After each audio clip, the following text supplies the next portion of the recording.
Para bruder, para suster, Bapak Ibu, saudara-saudari, umat Paroki Santo Yusuf Pati maupun Paroki Administratif Maria Salib Juwana yang terkasih, selamat berjumpa kembali di dalam renungan mingguan Minggu Biasa ke-28. Bacaan yang akan kami pilih untuk menjadi renungan minggu ini akan kami pilihkan dari bacaan yang kedua di dalam Minggu Biasa ke-28 ini, yakni diambil dari surat Rasul Paulus kepada jemaat di Filipi. Akan saya bacakan untuk saudara-saudari semuanya. Saudara-saudara, aku tahu apa itu kekurangan, dan aku pun tahu apa itu kelimpahan. Dalam segala hal dan dalam segala perkara, tidak ada sesuatu yang merupakan rahasia bagiku, baik dalam hal kenyang maupun dalam hal kelaparan, baik dalam hal kelimpahan maupun dalam hal kekurangan. Segala perkara dapat kutanggung dalam Dia yang memberi kekuatan kepadaku. Namun, baik juga perbuatanmu bahwa kamu telah mengambil bagian dalam kesusahanku. Allahku akan memenuhi segala keperluanmu menurut kekayaan dan kemuliaannya dalam Kristus Yesus. Dimuliakanlah Allah dan Bapa kita selama-lamanya. Amin. Demikianlah sabda Tuhan. Syukur kepada Allah. Para bruder, Bapak Ibu, saudara-saudari, para suster, dan juga rekan-rekan muda, anak-anakku yang terkasih di dalam Kristus Tuhan. Setiap saya membaca surat-surat Paulus, spontan yang muncul di dalam benak saya maupun juga pengalaman iman saya, yakni sharing yang meneguhkan, sharing yang menghibur, sharing yang menguatkan kita sebagai jemaat. Dan sharing pengalaman iman dari Rasul Paulus, terutama untuk jemaat di Filipi ini, juga menyentuh, menggerakkan saya untuk boleh memaknai apa arti dari menjadi murid Kristus. Surat kepada jemaat di Filipi oleh Rasul Paulus ini ditulis ketika dia di penjara. Kita bisa membayangkan bagaimana kehidupan di penjara, bagaimana situasinya. Orang bisa kemudian menjadi pesimis, menjadi orang yang tidak berpengharapan. Kehidupan penjara membuat suasana menjadi marah misalnya. Kehidupan penjara menjadi terbelenggu, terbatasi. Orang bisa kemudian putus asa, kehilangan harapan. Tetapi kalau kita tadi mendengar dan membaca surat Rasul Paulus kepada jemaat di Filipi tadi,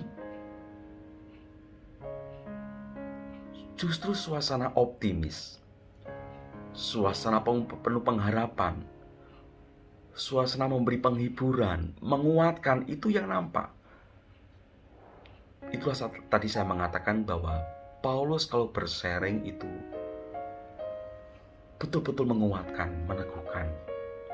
Bahkan di tengah penjara pun dia masih bisa menyapa jemaatnya, dia masih menguatkan jemaatnya. Bahkan dia bersharing bahwa di dalam penjara pun dia tetap dicintai, dijaga oleh Allah, dan imannya akan Yesus Kristus sama sekali tidak luntur. Bahkan dia mengatakan hidupnya sungguh berkelimpahan. Dia menjadi saksi akan kebenaran Injil. Ketika di penjara, dia tidak begitu saja kemudian mengeluh, menyalahkan Allah, atau mengutuki dirinya, atau kemudian protes kepada Tuhan. Di dalam penjara, apa yang dia sharingkan? Di dalam surat kepada jemaat di Filipi, di dalam penjara dia mengatakan, segala perkara dapat kutanggung dalam Dia yang memberi kekuatan kepadaku. Ini poinnya, saudara. Ini inti dari iman kita. Kita boleh belajar dari Rasul Paulus. Di dalam penjara, yang tentunya semua orang tidak mau di penjara, tapi dia men-sharingkan bahwa di dalam penjara pun segala perkara dapat kutanggung di dalam Dia yang memberi kekuatan kepadaku. Di tengah penderitaannya, di tengah dia dibelenggu di tengah penjara, di dalam penjara, dia masih bisa bersharing. Dan sharingnya sharing yang tulus, karena dia mengalami betul kasih Allah.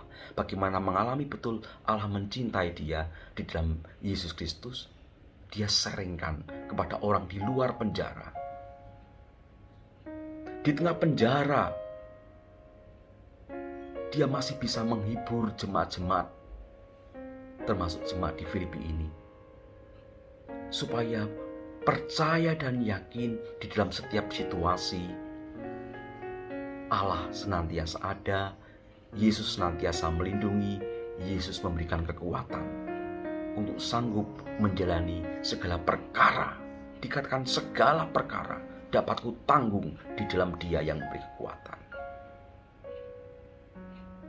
Semoga di tengah pandemi, kita sudah sekitar hampir 1 tahun berada di tengah-tengah keprihatinan pandemi ini.